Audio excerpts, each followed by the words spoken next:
Yo, I'm doing this a little out of order today. I'm going to be naming two of the next three movies that we want to watch in coming weeks. So if you don't want to have those spoiled, skip ahead right now about 15 seconds.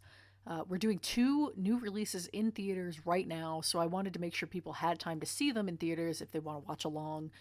So on July 19th, which is next week's episode, we'll be talking about Kinds of Kindness. Shocker. And on August 2nd's episode, we'll be talking about the horror movie Long Legs. So those are going to be good eps. Thanks for listening. Yeah, I don't know. The impetus of recording hasn't driven me any you further. You were going to go through your Twitter likes and see if I was scrolling. I wasn't really finding anything. Pressure's on. I don't know. There was some drama on Dharma Twitter, but I don't know. I don't know if I want to get into that. Yeah, that sounds like a lot. Sounds Yeah. esoteric. Yeah. Like this movie. Yeah, which is also going to be a pain in the ass to talk about. I don't know.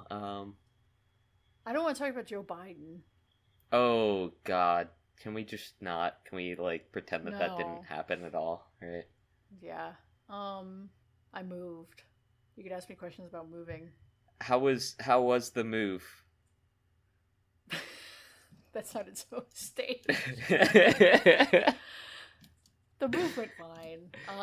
It was good. I hired help. So that was good. Could you be more staged in your intonation, forced and really Yeah, it was good. I hired some help, and it went really smoothly. We did not get rained on, and yeah. I'm glad it didn't rain on your parade. Oh my god! I hate scripted podcasts. Actually, Yeah. Even just sounding like that made me uncomfortable. Yeah, I can't I don't like a lot of podcasts that have any podcast that has too much research. I'm like, you're reading off a paper. You have Notepad open. Yeah. Any fake. podcast that has too much up tilt in the voice, it's you've too. done market research before. Not everything is a question. I can tell. Well, that, and it's just I just want to be well, I could just read this. You could just send me the Right. text and I could read this. Part of the fun is hearing people talk. I don't know. That's very much so quiet down. I can read the slides myself. Teachers would say that. When kids would just read the slide, they're like, I can read it myself. You have to say something that's not on the slide. That's so bad at my job in particular. There are so many times I'll be sitting in a meeting and someone will have slides and the slide is a Wikipedia entry of level of text. I'm like, do you not know how bullet points work? Do you know what a bullet is supposed to be? A bullet point? Do you need me to show you? Yeah. Exactly. At least in my job, a lot of times it's people will just put pictures on the PowerPoints and then a few pointers. Sure. And then it's just full explanations. They're just all right, so let me clue you in to what we're working on here. Let me find you and bring you here, which is great. Good. But those are perfect. Yeah, I love those. It's anytime I've ever made a PowerPoint, I'm always I'll just put the graphics and the 2 or 3 words. It's my DM notes. Yeah. It's goblin with hat. Question. Yeah. I'm I'll figure out what this means later. I love those kinds of memes. How is your job going, Ricky? No, sorry, I took it in a different direction. My job? Very well, Lane.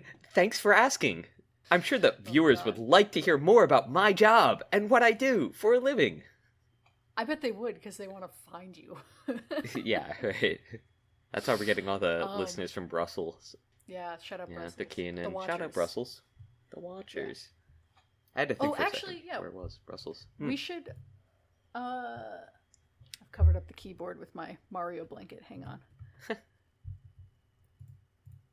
We should shout out... I feel like there was a new city. Ooh, new city. Yeah. Did we already shout out Grenzach-Weilen from Germany? I think I did. Grenzach-Weilen from Germany. From Germany. Yeah, is our 5th most listened to city now. Hell also, yeah. Tappahannock, Virginia.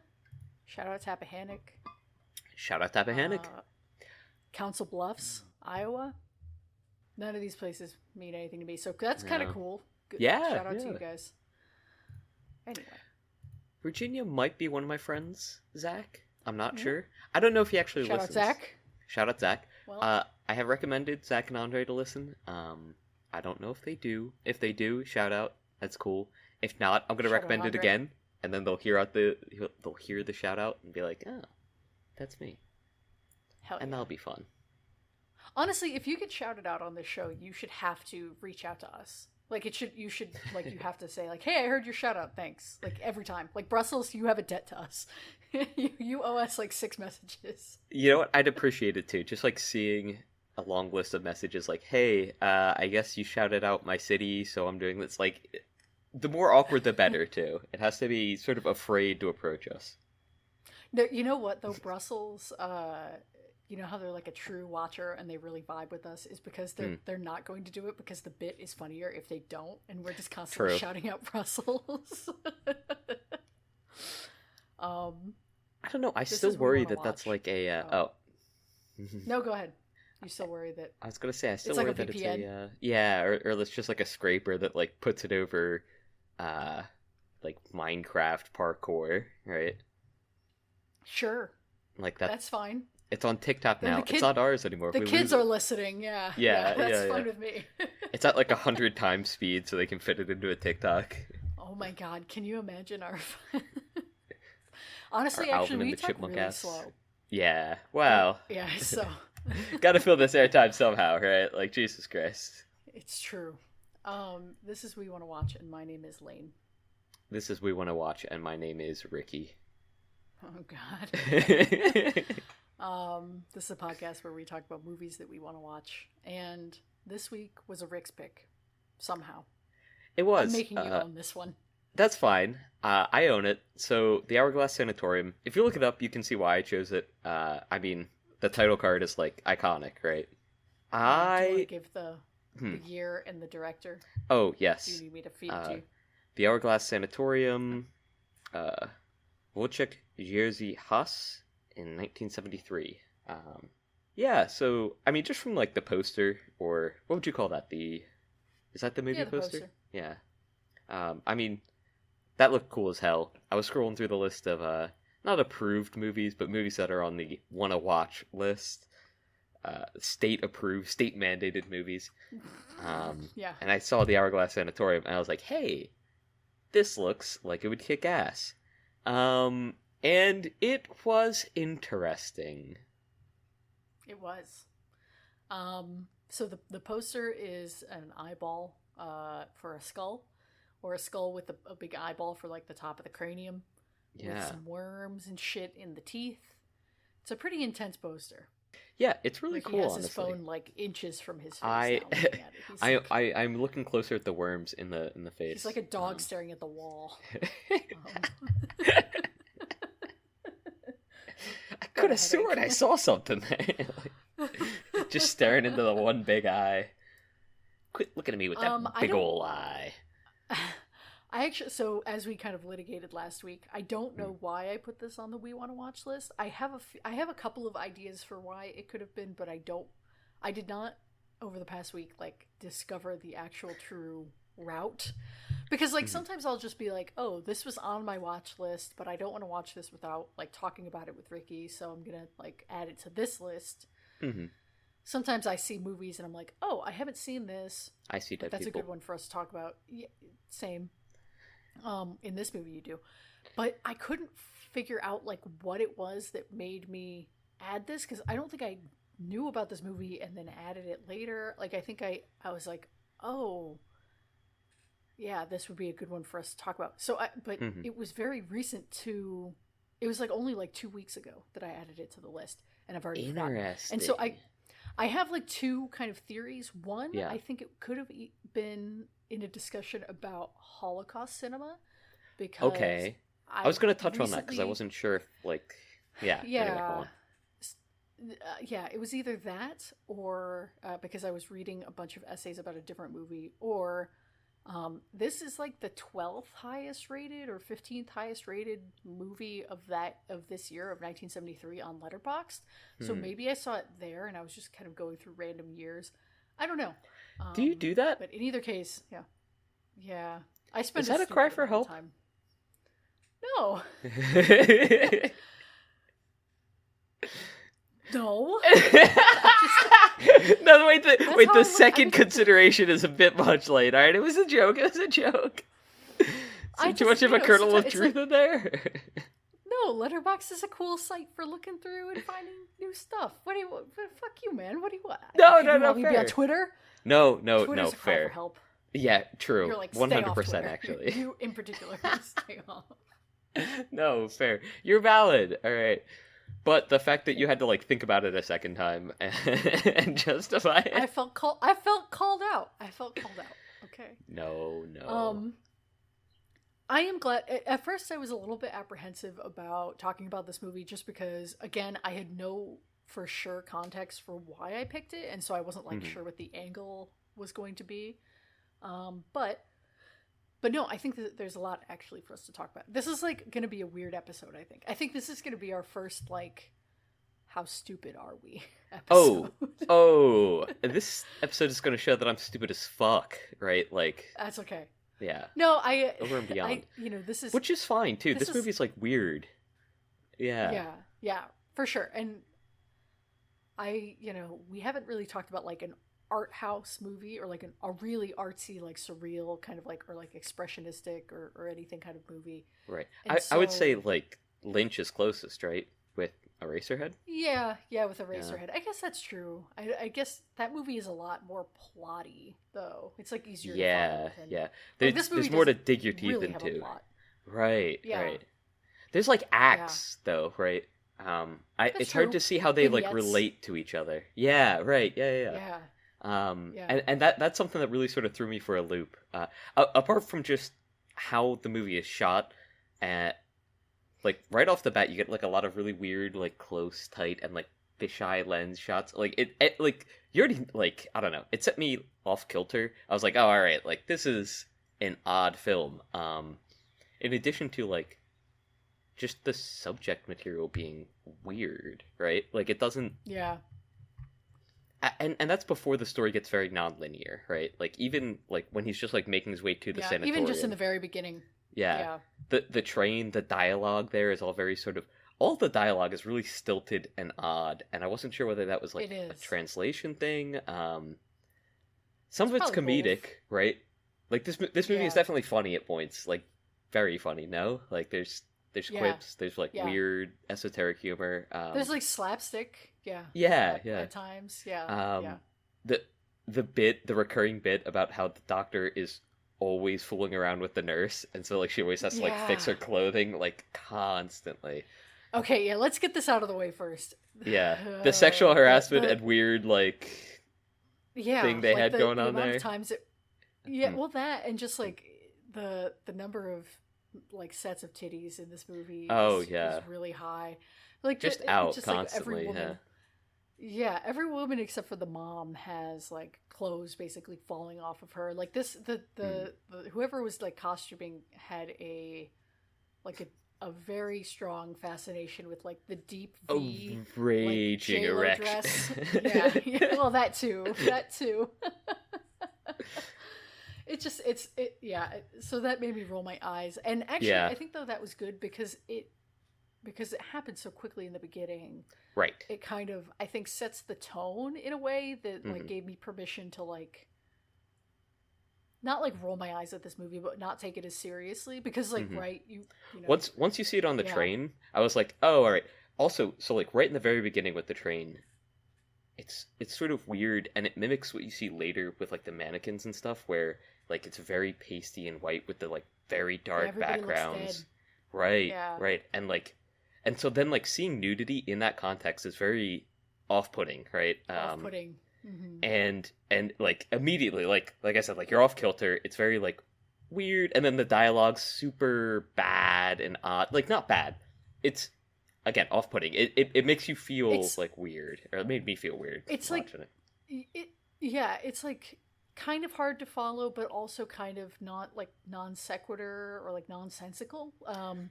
Christopher, who I watched this with, brought up the comparison of Paprika, if you've seen that movie. Like when the people are kind of under, or like in the dream state and they start like kind of like sermonizing in this like really like nonsensical way where they'll just be like, I am the, king of the cars and I'm going to march over the hill and like just say like random shit that doesn't make any sense. It's kind of the vibe of this to a lesser extent in this movie. Yeah. Well, like, I mean, in the dream sequences, it like stands out a lot, but that's because they don't make a ton of linear sense. But they kind of like make sense within like each sequence. But before it, like the people are like everyone's sort of like curt in like a very odd sense. And like when he like took the cake in the beginning, and like the nurse sort of like comes up to him and she's like, "Hey, the doctor's available now," and he has to like put it down. Like there's so much fucking like aquarium weird... cake is so gross. Like I was like, oh, this movie's gonna be for sickos. Like I can't. It's all the cobwebs, and I saw him like getting up, and I was like, what the fuck is he going for? Is there like alcohol back there or something? And he pulls the cake out. Yeah, piece of cake. Yeah. It's so gross. But again, like all of that really like sets the tone, and like. You already know something's off when he approaches the sanatorium, and it's like it's broken down. Sure. And again, like the camera angles, like fucking R.L. Stein Goosebumps-esque. Like, what the fuck's going on here? Well, and the conductor is, a corpse from hell. He's basically like, he's like, how do I know I'm going to get there? And the conduc's like, you won't need any help. Yeah. It's like, huh? It's spooky. Is that what humans say to each other? Like... yeah. But no, I like. Overall, it's hard to. I feel like it's hard to decide what this movie means in a way. Like, I do think there's a lot of Holocaust kind of imagery sprinkled throughout, especially at the beginning and end. But from the very little research I did, apparently this director did not try to put too many political themes in his work. But I mean, that doesn't necessarily mean that the Holocaust of all things is not an influence on this. Yeah. So I don't know. Yeah. I think it's almost like a natural effect of displaying like the character's Jewishness, right? And like I mean, you see him like you see them dancing underground and like they're that sort of they had like a song that they were singing, yada yada. Yeah. And like especially for the time period, right? Like 30 years after the Holocaust, it's very under 30, right? It's hard to sort of distance that, right, at all. And especially like, in Poland. In Poland, right? Yeah. Like the area location wise, it'd be more out of place if like none of those themes were present, right? That's true. Yeah. Well, and I think there's some of the specific imagery, like obviously the train in the beginning, but then also at the end when everybody's fleeing in the streets and they all hold like they have their briefcases and stuff. I feel like some of that it's impossible to like invoke that imagery, but at the same time, if the movie is, and I'm using air quotes here, like just about like death and like memory and time and like that kind of thing, and not those things just go hand in hand, like some of that, right? And so right, yeah, but the greater meaning of this beyond this guy's kind of travel back through his memories as he copes with the loss of his father, I think just so I was torn. I was expecting it to be him working through individual traumas when we first saw him sort of go back, and I was like, oh, okay, he's infantilized here. I assumed that they were going to like play through traumatic experiences in his life, and right. I don't know if like I don't want to say over-sexualization of the woman in his life beforehand, but like maybe the attitude towards like nudity and like sexual harassment that his community sort of had, where they were like peeking in the windows and whatnot, and it was sort of it was sort of accepted too, because she was like, oh, you little rascal, you're all rascals, yada yada, which is like odd, but I don't know if that's like a distinct trauma or if that's just like it doesn't seem like that's what they're trying to unravel with that, right? And as it goes further and it gets into So I did like sort of lose the plot for a little bit after the first two sort of acts, right? There's no plot. So, okay. Yeah, I mean, right. I don't think so, at least, yeah. Well, like the Jewish bit, and then like he comes out from underground, and they're in like the city. Yeah. The little town square. Yeah, and they're like asking around for stuff. The conversations there really sort of like threw me for a loop. Yeah, I feel like there's probably like allegory or like puns or not inside jokes, but like cultural references that this thing is like several layers removed from our experiences. So there were a few puns. Not even like there was some stuff that's like, oh, okay, haha.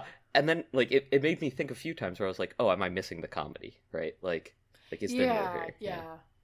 Yeah. So I feel like that's natural for, like, a movie that is 50 years old and Polish and so like, rooted in a Jewish context. Like, I feel like that's just, I mean, that's, it's still appreciable, but, there's just going to be a lot lost in translation. Yeah, for sure. But kind of a shame. But no, I mean, but yeah, to like lose that cultural context, I guess. Yeah.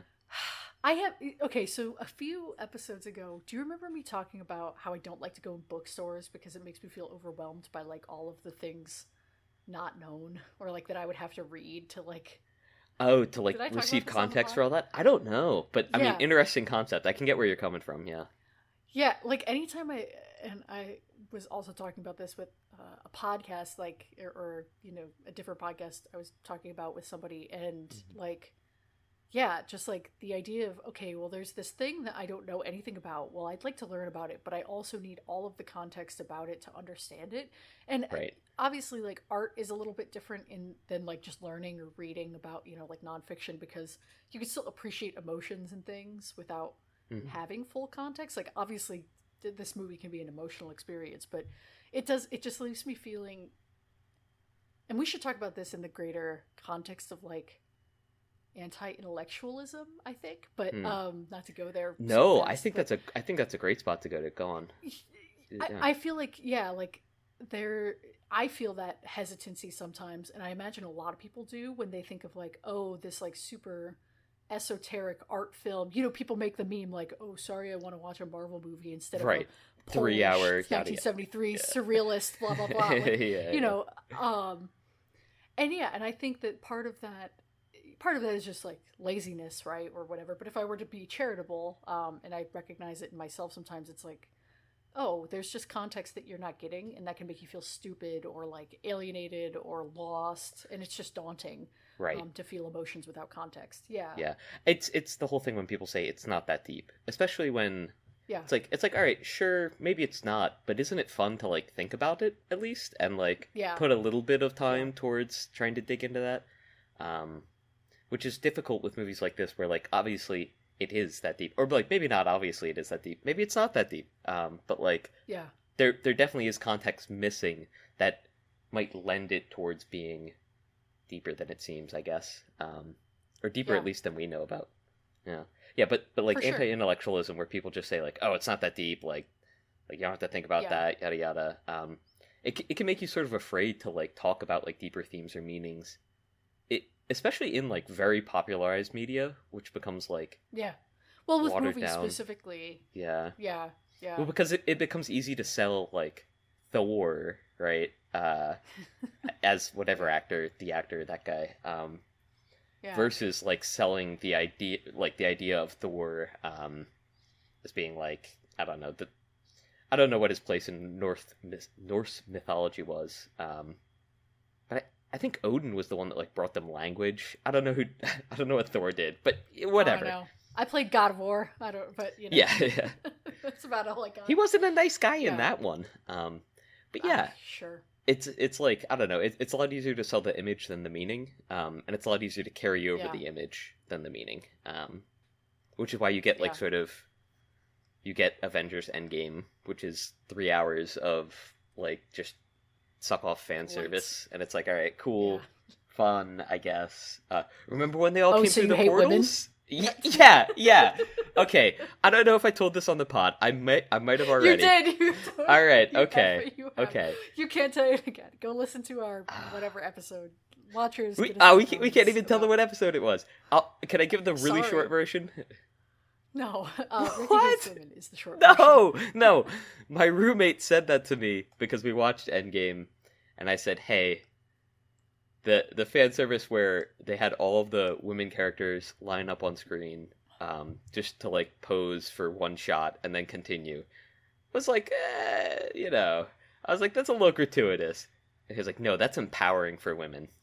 That's you hate women if you don't like that." I was like, "I'm not saying I don't like it. I'm just saying it was like gratuitous, baby." Ricky hates women, but not because of that. I hated all the other scenes where they posed together as well. I'm an equal opportunity gender hater. Yeah, I hate the men in that movie too. No, I do want to talk a little bit more just about. Yeah, true. About like anti-intellectualism, or like a certain strain of like anti-film bro, I don't know, discourse. Yeah. That maybe you see or maybe you don't. Like, again, just watching this movie, and you know, it is the meme. It's that meme of like, you know, it's a 70s Polish surreal allegory for the Holocaust and death. You know, it's not black and white, but that would just be the you know. Yeah. Nail in the coffin. Use as shorthand. Yeah, that people use as shorthand for like, esoteric, like pretentious, you know, like you know, not necessary or irrelevant kind of whatever fodder for like film bros, which like film bros are not watching this movie. That's not what you know. But it just, first off, I think it's super racist. I think people would absolutely say like Asian cinema, or you know, they use like white countries to like when they're talking about in those memes, because they know if they said something about like Brazil or, you know what I mean, or like or Korea, like it just sounds so racist. Right. Yeah, but also just it's much safer target. It's so lazy. Yeah, it is. It is. But yeah, I guess, you know, I don't have a huge, like, I've never really seen a movie that looked like this before. I've seen a lot of movies from the 70s. I've seen international movies, but I've never seen a movie quite this like surreal and maybe contextualized. Certainly like not a movie that looks like this. And we could talk more about like the technical aspects of it, but yeah, I don't know. So we're pro intellectualism on this podcast, I guess is what I'm getting at. Yeah, and I mean, I think a lot of anti-intellectualism is just laziness, right? Because it's... I think it's an insecurity, too. But... Yeah. I mean, those maybe go hand in hand a bit, right? Like, you become lazy in regards to, like, the way that you interrogate the world if you're insecure about the way that you interrogate the world, right? Because that could lead to asking questions about your environment and about yourself, which are tough. You know... Well, and there's something so insidious about, like, maybe we're getting spicy here, but like the way people talk about lived experience as like a trump card, you know, in like certain discourses.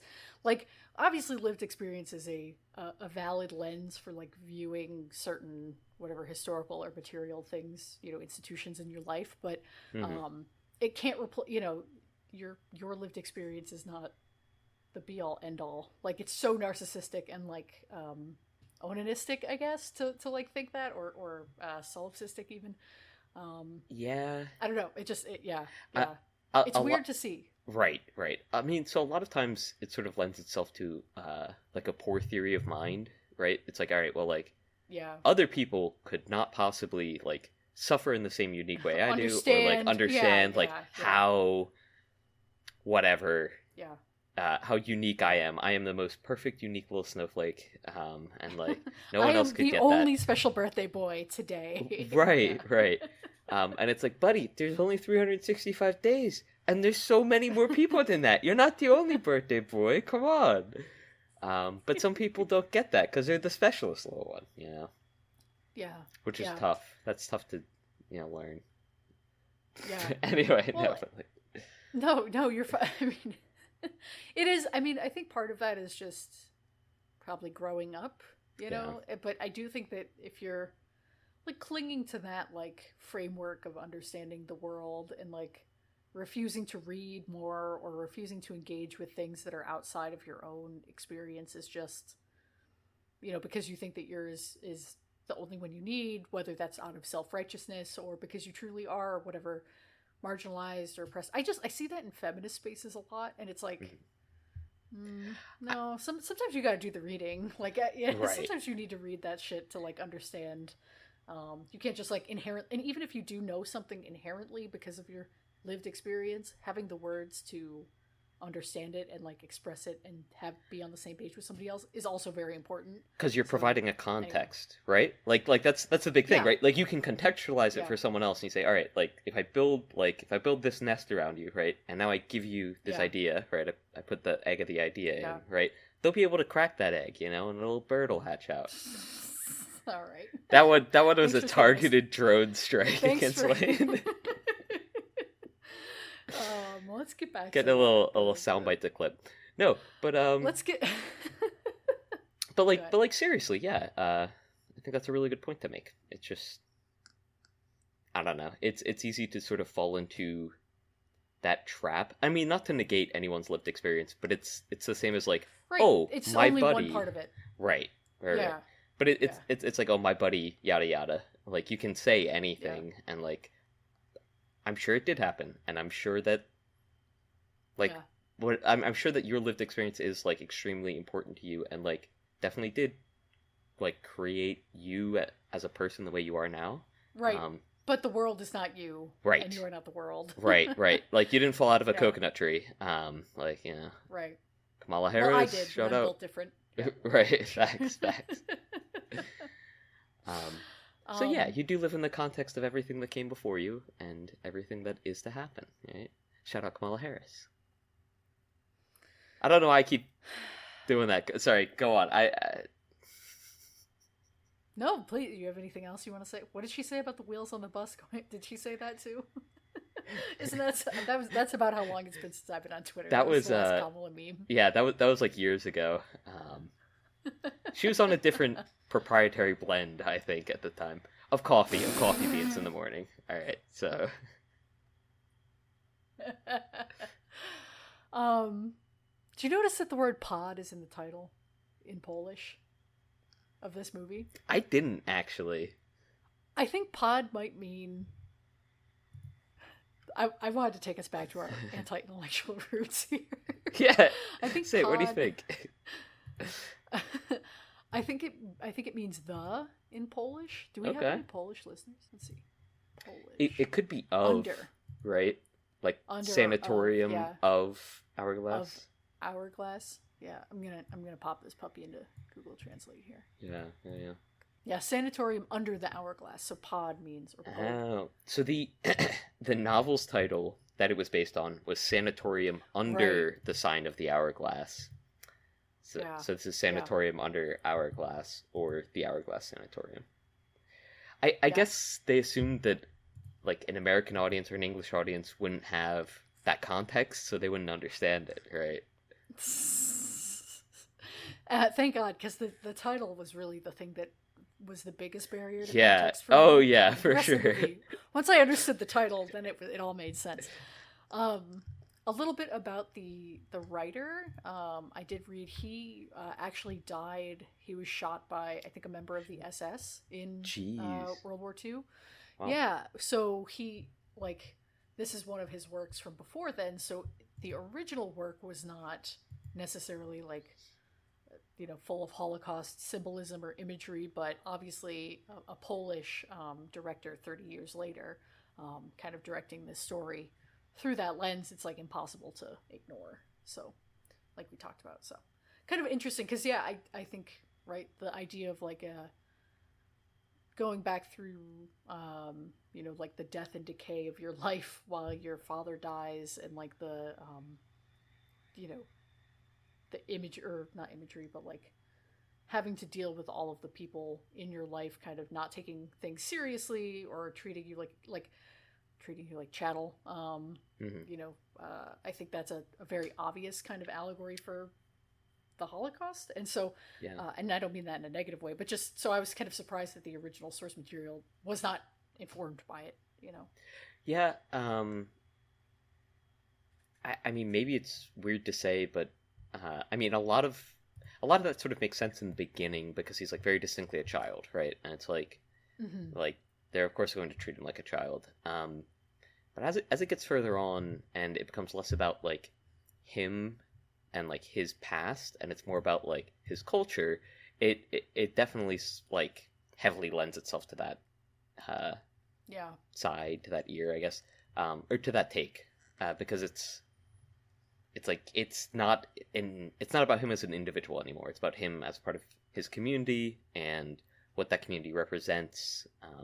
And again, like at the context of the time, right? It's impossible to sort of take it out of that lens or that framework.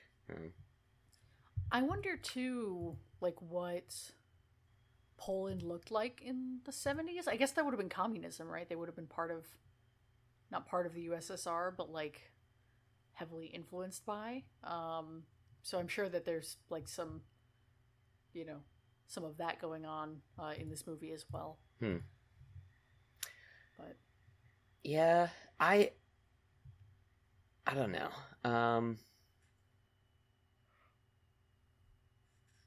I'll say, well, let's get back to I kind of want to get back to the point where I got lost in the movie. Like right around the mannequins. Around when and they were like in the town. Oh, sure. So like yeah, so they're in the town, yada yada. Honestly, I don't really remember much between what happens between there and the mannequins. And like, but I hate mannequins. I don't know if I've told you this before. You have talked about this, actually on the Hereditary episode. I feel like you talk about you don't like wax figures. Yeah. The Hereditary episode, it's because of like the mechanical motion. Ricky is sawing his head off with a piano wire right now. Right? Yeah, which does kind of look like you're jerking off two dicks when you don't have the piano wire.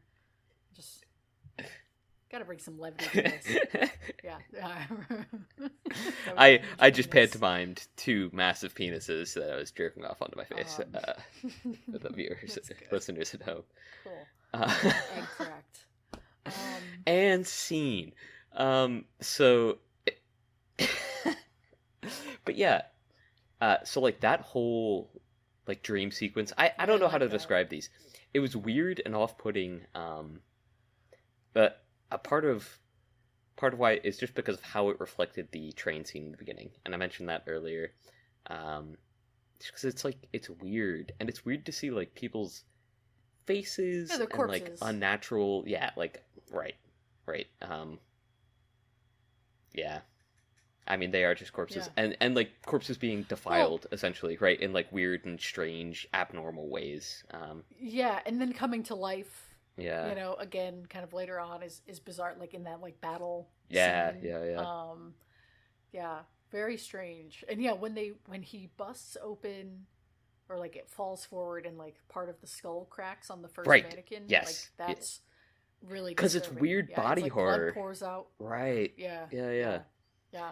And it's almost because it's like it's horror used very differently than in other horror films, or like where gore is used, because those at least are aimed for realism.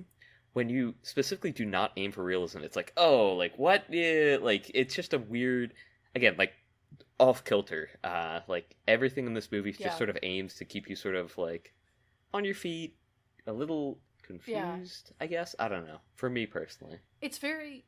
No, for sure. It's very like hallucinatory and like in parentheses like bad, like right. Not like a cute, fun, like psychedelic hallucination, but it's very like everything is decaying and rotting, like or just like old and crusty and cobweb covered and cracking and and so like you see the vast majority of the quote people in that scene are all these mannequins, and you see how frail and like manipulable they are. It's disturbing for sure. Yeah, I mean, not even that scene, like not just that scene, I should say, like every scene, and especially like before and like before the dream sequences, like that sort of just like the state of the sanatorium itself. It's like, oh, okay, like something's weird here. Like they're obviously in death and decay, and I just remembered the one line that the doctor says to the guy when he first shows up. he was asking after his father. The guy was asking after his father, yada yada. And the doctor goes, "Oh, don't worry about it. None of our patients know that they're patients here.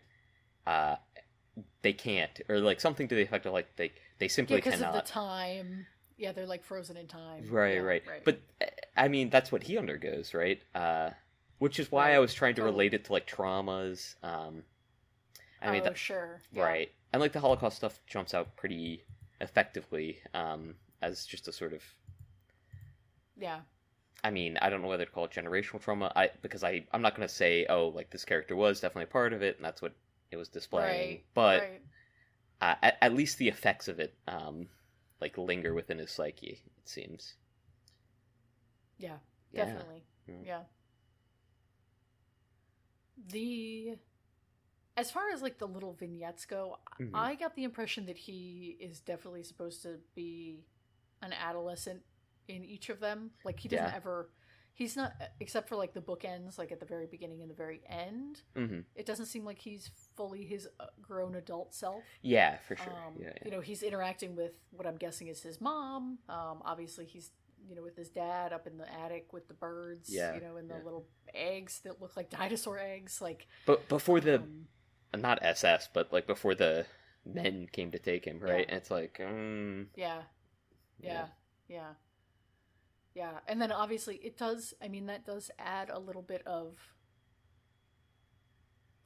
I guess, charitability to my read of the interactions with women, just because, okay, if he's supposed to be very childish and these are his, you know, adolescent projections onto these women that he knew were girls that he knew. Okay, sure. Like, right. If I was being charitable. Yeah. That's what I was saying in the beginning. It's sort of like makes sense once you see that first vignette and you're like, oh, okay, like this is sort of the environment in which he was raised. Not that makes it better, but it's right. But yeah, it's something. Yeah. I feel like you've said something similar about Orson Welles before. Just, that he, is like so hung up about women all the time. Yeah. He's fucked in the head about women, I probably said. Right, yeah. I mean, he fucks, obviously, but it's like, he fucks, but he also has this weird, like, not obsession, but, you know, he put the pussy on a pedestal. No, like... oh my god. No, you're not wrong. He has an interesting relationship with women, right? And maybe not in a good way. Interesting. Yeah. Interesting is definitely the word I would use. Yeah, no, for sure. I think Orson Welles is probably slightly less self-aware than whatever this protagonist would be, or I would want to think that, but maybe not. I don't know. Right. It is sort of a question to ask of like how aware is the director of this. I did read one thing about this movie being sort of the coalescence of his ideas about filmmaking versus an earlier film that he had. And it'd be interesting to sort of compare the two and see if there's like similar themes, at least in terms of like how he treats the women in the film. Yeah. I didn't read whether it was like as trippy or had like weird... Are you thinking of, is it the Zaragoza manuscript? Yes. Did I make that up? Yeah. Yeah, I feel like that's the slightly more famous one, if I remember. Yeah, good thing we didn't watch anything mainstream like that, huh? Yeah. That's a 3-hour movie. Sheesh. So, seeing talk of princesses in the plot description. I don't know. I'm down for a princess flick. Women in bed. Yeah. They seduce him and give him a skull goblet to drink from. That's just a line from the Wikipedia page. That's kind of sick. So maybe, I don't know. It's the 70s. Like, yeah. Who cares? Like, it was a different time. Yeah, it sure was. But that aside, I do think I feel like this would have been a good one for us to like watch and narrate or like talk through, kind of like playtime. Not because, like, just because it's so not plotty and like there's so much like kind of to hash out where it's like, well, what does that mean? And like, what are they trying to say here? But it's hard to do because even though I just finished this movie like 5 hours ago, I feel like the individual vignettes are kind of, like you said, getting lost or like blurred together. Yeah. In a way where, it's just hard to recall the order of events and some of that, kind of stuff. So. Yeah, I mean, like I said, it's really right around the middle of the movie where it kind of loses me for a bit. And I mean, the beginning and end, like the two like bookends, like you said, like really well defined, and sort of, I guess, set the tone for everything else in between them. And even takes the more sort of innocuous parts of the middle bits, and I don't want to say like lends a more nefarious eye to them, but maybe like the eye on the poster. Oh yeah. But like it does sort of lend credence to like the Holocaust themes, especially with how intertwined with death and I mean the like train cars and like death aboard train cars. It's very sort of, I don't know. Yeah. Well, and like you mentioned, it's not quite the SS, but there are like uniformed officers soldiers. About yeah. Obviously the whole battle scene.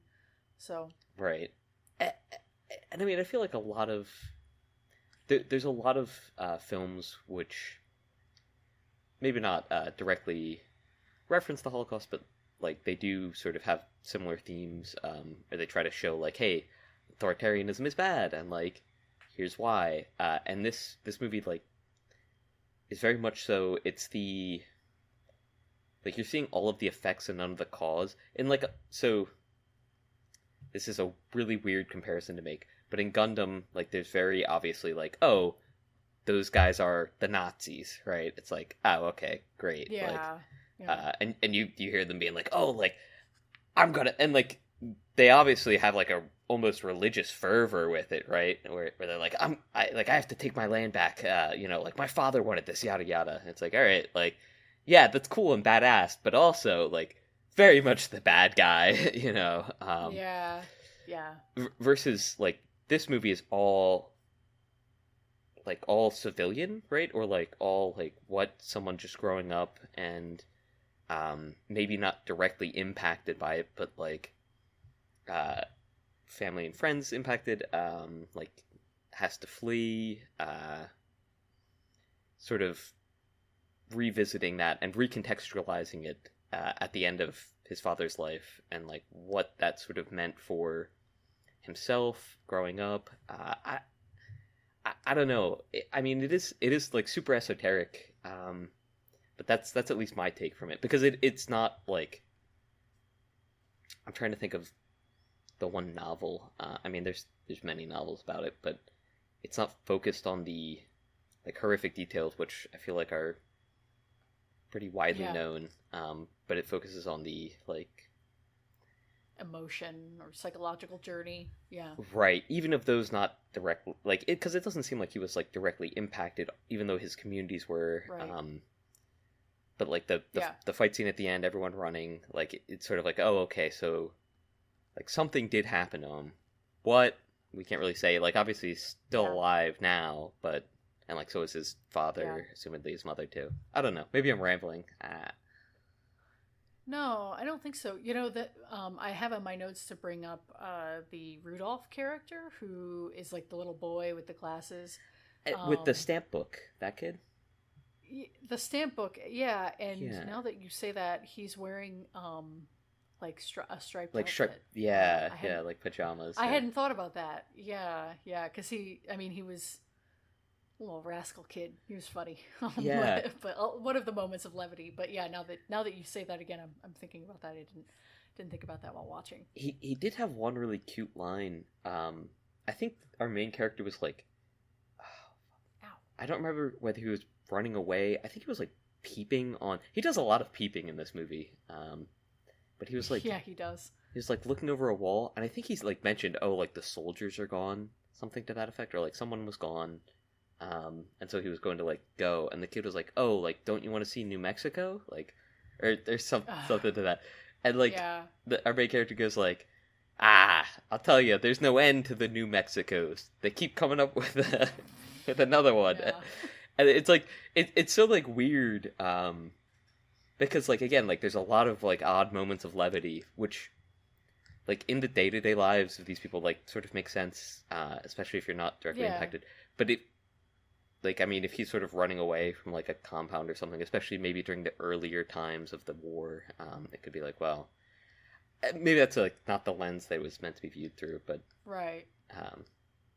It would explain why we don't see Rudolph later, right? Which is, well, we see him because the last time we see him, I think, is when he's with the Bianca.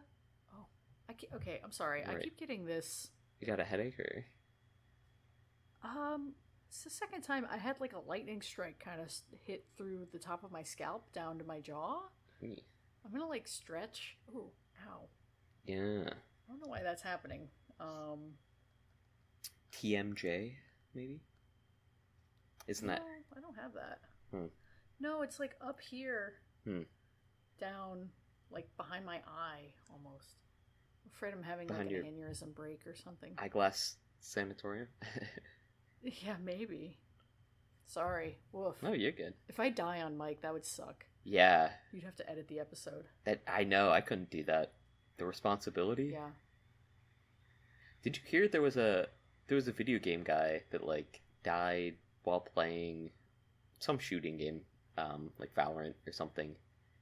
And his team like continued playing because they didn't know that he was like dying. Oh jeez. Yeah. But I think it was like overdosing on drugs, which doesn't make it better, obviously.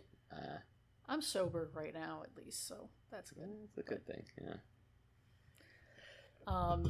Time to change that. Oh my god. What was that? Was that the Johnny Walker? No, that was. I don't know what I did with the Walker. No, that was the rum. The Walker. So, no, because we see Rudolph again at the end when Bianca's dad dies in the battle.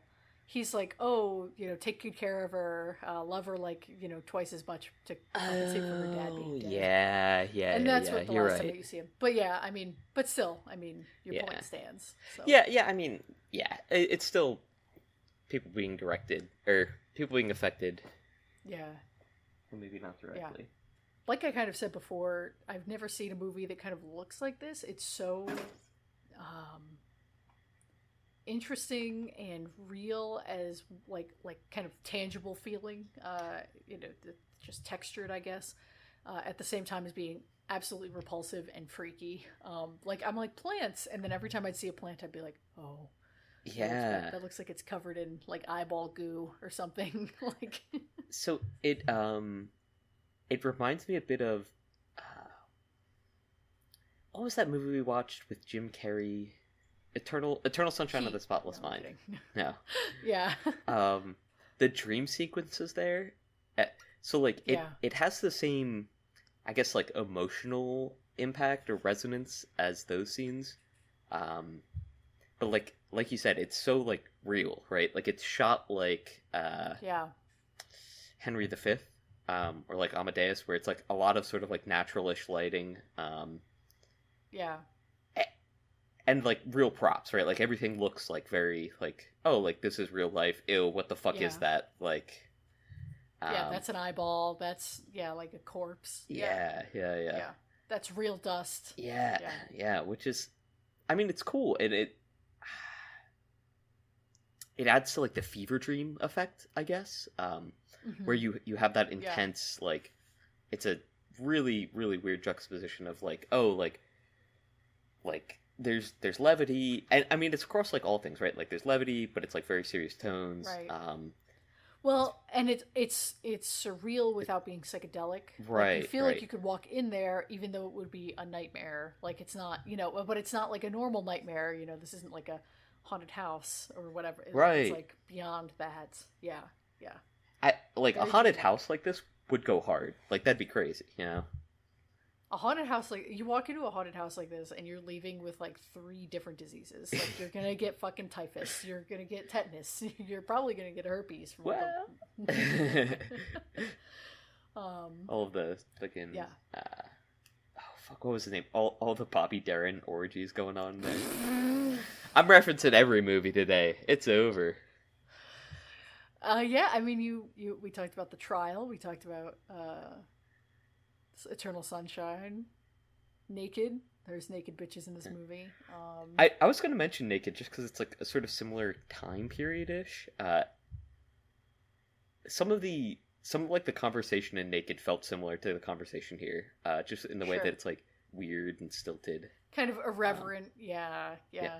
Oh no, I'm not thinking of Naked. I was thinking of the other one, the picture one, where he took Blow a picture Up. of like a murder. Blow Up. Yeah, I was thinking of Blow Up because like they have a lot of weird sort of like the conversations in Blow Up are really odd, and it sort of mimics the oddities in Hourglass Sanatorium. Yeah. But couple. Oh, go ahead. No, go ahead. I was gonna say, yep, nope, Naked. You're right. Yeah, naked women. There's our one I like connection that you there. didn't say bitches. Great. I was gonna say this movie sounds really good too. When I first started watching it, we had the air conditioner and the dryer running, and Jesus. so it was like, and then turned it off because our new apartment is like super quiet. Like the old apartment always had air flowing through it, like there was like a filtration or ventilation system that was always had like a low hum, and now I hate when there that. isn't, I did too. Yeah, it was never quiet, and so now like when things are quiet, it's quiet here. Hell I'm yeah. sure that my neighbors can hear fucking me screaming into this microphone right now. But so we turned off like the two appliances and started the movie over, and it was like the sounds are really cool, really creepy, like good sound design, good like very haunting. The music is haunting and well applied, but I feel like the sounds of the set and like of everybody walking around and talking is much more intense and surreal in a way that adds to it. So yeah, for sure. Yeah, I mean, set design and like sound set were A1. Really crazy how well they did there to invoke such an off-putting atmosphere, I guess. Which is, I don't know. Yeah. Really nice. Yeah. And we're talking about this movie like it's like really dour, and it is, like the subject matter is, but tonally it's not. It's kind of a fun hang in a way. Like right. For like I was saying, like there is levity in there, right? But like it's like it's never never have a lot too of these scary. orthogonal ideas. Yeah. It's never too frightening or like heavy, but like the imagery is there, but you're kind of getting out of it what you take from it, I guess. So, right. And a lot of it, like because it's in this like dreamscape, right? It's like removed, and so like maybe all of like the violence has been sort of removed. Like maybe we're seeing like a filtered version of things. Where like all of these like traumas have been sort of like removed just entirely, and he's only remembering the good parts of, being a little rascal pervert, or enjoying his Jewish traditions with his communities. But I mean, that doesn't really explain the fight at the end, I guess. I don't know. I don't have a very well like formed take or read on this movie. For sure, I feel like I for sure have to watch it again to really get what's going on. I don't know that there is, like, I think part of the trap of that is like thinking that there's something you have to get. You know what I mean? Yeah, like, obviously you want to glean an understanding, but like a lot of like surrealist movies or like art house or short films, a lot of short films are like this too, where it's like, well, it's art. Like it's, you wouldn't like to like walk up to a painting and be like, well, this is what it means. Like, right. Or like music even, we don't do that with other mediums the way that we do with movies. And like that's not to say that there isn't sometimes very clear messaging, but like you have to surrender yourself, I think, to like this is supposed to evoke emotions, but it's not necessarily like there's a deeper thing, like, oh, if you just knew that this was about this specific historical context, like then you would unlock everything. Like, yes, you might get more out of it and understand more of the illusions, but you're not going to like be able to summarize it and like I don't know, it's just don't be too hard on yourself, I guess. No, I mean I get that 100%, and I appreciate that, and it's also a really good point. I don't know if you've seen the comic, but like it's like a guy walking up to a painting and he's like, what does this mean? And the painting points back at him and says, what do you mean? Yeah. And I really like that one because people get super angry about like certain art pieces going for like ridiculous sums of money, or people being like, oh, well, I could do that myself. And it's like, you could. Oh. Sure. I don't want to talk about this movie on this podcast, but you should watch My Kid Could Paint That at some point. Shout out to My Kid Could Paint That. It's a documentary. It's a really easy breezy watch. It's about like, well, I won't spoil it, but if you're interested in that topic of like art and like what it means to be good art and minimalist art and art that people think, well, I could do that, or my kid could watch that. Okay, yeah. Else, but Yeah. Well, because there are a lot of art pieces like the banana that was taped to a wall in like a London exhibit or something, where people go, that's not art. It's obviously not art. And it's like, well, you're still talking about it. So like, I mean, it's got you thinking at least. It's invoking emotion in a lot of people still. If people can get angry about it not being real art. So it's like, all right, well, then like to a certain degree it is art. At the very least, like you have to like concede a bit and say it is kind of art, even if you don't appreciate it, right? At least its effects like prove it as such. So I don't know. I mean, that's not to say that this movie is even questionable as to whether it is or is not art, right? No, I know what you're saying. Yeah, like it's about more than just like what is the message, like what is the plot line, what is the like what's the secret hidden meaning of SpongeBob, whatever, right. The SpongeBob iceberg. Yeah.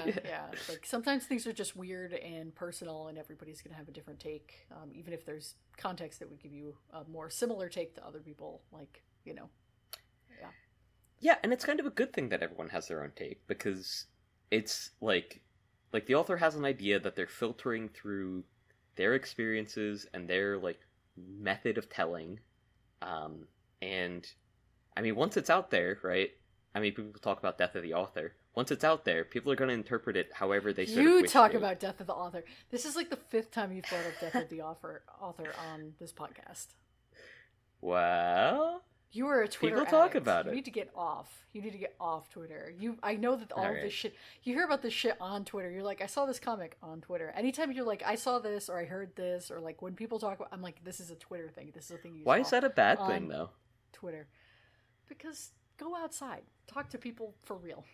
Anyway, because Twitter is bad for you. You should be watchers. Get off Twitter. Log off. Shout out Asher, who deleted Twitter per my bullying recommendation. Shout out Asher. She's like, damn, you were right. Yeah. Anyway, you'll see. One day you will delete it, and then you will realize. Is what I'll say. Okay. Anything there? Anything else? Anything else about this movie that we want to talk about? No. I mean, I think that's it for me. I liked it overall. It was a trip. And like maybe not a good trip, but like I don't know. An interesting trip. An interesting trip for sure. An experience. Yeah, agreed.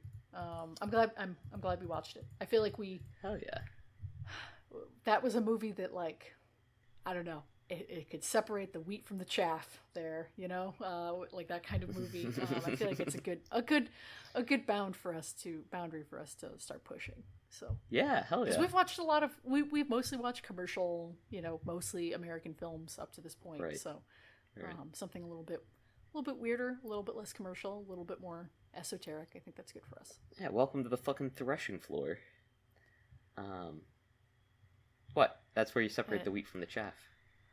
You thresh it. It just you said that like it's a threshing floor, I guess yes, I understand. Welcome to the motherfucking pit, I guess is kind of like how you delivered that. Welcome to the motherfucking threshing floor. On a completely unrelated note, drowning pool starts playing in the background. Sorry, go ahead. I wanted to make one more unhinged movie reference here. It was I forget his name, but the guy that made the 9/11 documentary, and you were like... Michael Moore. Not Michael Moore. Mann. Yeah. Yeah, not Michael Mann. I was going to say Michael Mann. I was like, it's 100% not Michael Mann. I know who he is. Right. But it's Michael something. So Michael Moore, the second Michael, You said a lot of his movies are like a time capsule into like the early 2000s, that sort of like zeitgeist. Yeah. And it's pretty funny because having lived through that, it's so easy to watch those films and like be like transported back there and be like, yep, like this is what it felt like. Yeah. And even like just knowing about the time period, because we were like a little like young during that time, right? Like just knowing about the time period and like we can like really easily identify it. It'd be interesting to have someone who like lived through this time, especially anywhere in Europe, like the 70s or 80s, even if they were really young, to watch this movie and like see what their insights into it are, and like what their general vibe is about it. Yeah. That's part of why I spent so much time trying to figure out why I picked this movie or added this movie to the list, was because obviously I saw an angle in there somewhere. Because usually like I'll add a movie like, oh, this is a very famous movie by this very famous director, or like acclaimed director, or like this is an Oscar-winning movie, or this is a very famous, well-regarded like international movie from this country. Mm-hmm. So usually there's like an angle that I try to keep in kind of mind here when thinking about these things. And so not having like an angle or like an in to this was just, like you just said, like, okay, it's decades old, so like we don't have that context of like, just what it was like to live in the 70s. Obviously we're not Polish. Obviously, neither of us are Jewish. Obviously neither of us are, like have any kind of experience with the Holocaust, like in our ancestry or anything like that. So, it's just a little more daunting. But yeah, I think there's a ton of angles where it would be interesting to hear people talk about. Yeah, for sure. Yeah. Cool. So, do you have a movie picked out for next week? Your lane frame? I kind of do. Okay. Like, I don't know. Kind of tell me about it. Like I said, I feel like I'm leaning into this bit too much. I feel like the bit is getting larger than me. The bit is uncontrollable at this point. Wow, I'm chomping at the bit over here to hear what movie you picked. If I send you money for an Uber, will you go to the movie theater and watch Kinds of Kindness? Yes. The next couple days. Yes. I already agreed to this previously. Lane has run this idea by me. Yes. Oh, I'm cutting that out. Okay. We have to make them think that everything is improv on this show. Right. Okay, I just shit-talked scripted podcast. At least we're not scripted. Sometimes we run little things by each other, but we're not scripted. We're not scripted. Pretty soon you're going to be like typing up manifestos. Like, you need to touch on these 16 points. Here are 4 jokes that I made about them. Here's 2 dumb puns. I know you love puns. Like, hyperfixate on this for a pod, I guess. Oh my god. Okay. So, I'm not going to say anything else. This movie is Kinds of Kindness, directed by Yorgos Lanthimos. Came out like 2 weeks ago. By the time this episode airs. I'm bleeping that. What the fuck? I'm being silenced! It would be really funny to do a bit at the next episode where we just don't mention him at all. Like, we just talk about the movie, but like... I feel like we have to talk about it. I feel like we're like, it's impossible to avoid. But if you like bleeped anytime we said his name out loud, and like you're like, nope, we're just like beginning of the episode, I'm not saying it. I'm not like, neither of us can say it. If we say it, it's out of there. Oh my god. Okay, or you could just cut it, and we would be like, oh yeah, was really good, this film, and like we would be like, that's so weird, like. Is the audio skipping? 15 minutes long. Yeah. Yeah. But yeah, no, I'm excited to see this. I have kind of a up and down, complicated history with this director's movies. Poor Things was the movie from last year with Emma Stone. This director did. It did really well at the Oscars. So I'm excited to see this because it does seem a little bit more, I don't know, cynical or like weird than that movie was. And I think there's just a lot of good bits it looks like this movie has in it. Anyway. Do you have a relationship with any of the actors, perchance, within this film? Just looking over, I mean, Margaret Qualley, I didn't like her originally. I had only seen her in like one or two things, and then I saw her in a movie earlier this year called Drive-Away Dolls, aka Drive-Away Dykes, and I really liked her in that. I think she did a really good job there. I kind of like saw the vision. Yeah. Obviously Willem Dafoe. Right, obviously. Big Dick Dafoe. I mean, that's low-hanging fruit. And we know Dafoe hangs low, right? Yeah, he does. Hunter Schafer is pretty. Joe Alwyn is Taylor Swift's ex-boyfriend. Oh, I didn't know that. That's surprising. Oh. Yeah, Hong Chow. She's a good actress. Oh, yeah. So, Yeah, nothing crazy, I guess, right? So, no particular reason why this film was chosen. Nope. Yep. Cool. Well, I guess that's it then. I guess that's the pod, huh? I guess that's it. I guess that's the whole pod. I guess that's it. That's all we say, huh? Next week, Kinds of Kindness. Yeah, I'm about to go watch this movie alone in the theater with I'm probably gonna be like 2 drinks deep when I watch it. Please. Yeah, it's gonna be intense. Well, I have to Uber because Christopher is taking my car to go camping, so. Sheesh. It's gonna be a no. This is a good thing. It means I can get fucked up. I don't have to drive myself home. That's insane. But okay, live your best life. Are you gonna get fucked up before you go there, or are you gonna Uber there, drink, watch the movie? Oh yeah, the local indie cinema does. They serve alcohol. So. Oh, that's sick. What the fuck? It is sick. It's awesome. I thought you were gonna be sneaking a handle in. No. Walking in with the walker. I might pregame a little bit first and then go. Hell yeah. But, no, I'm doing the whole thing. I'm getting my eyebrows done. I'm getting the mani-pedi ahead of our beach trip. Nice. So it's gonna be and you have to look good for someone in this film, right? Yeah. In case anybody wants to propose to me in the middle of the runtime. In case he wants to show up in the theaters and rip through the screen dramatically, get down on one knee. Just a possibility. Just throwing it out there, Maybe we shouldn't do this movie. No, do you know the SpongeBob scene though? Where Mr. Crab rips through the curtain. Reach into his pocket, boy. It has been 0 episodes since we last talked about SpongeBob. I feel like we mentioned him earlier too. I did. Do you have any? Do you have a closing song?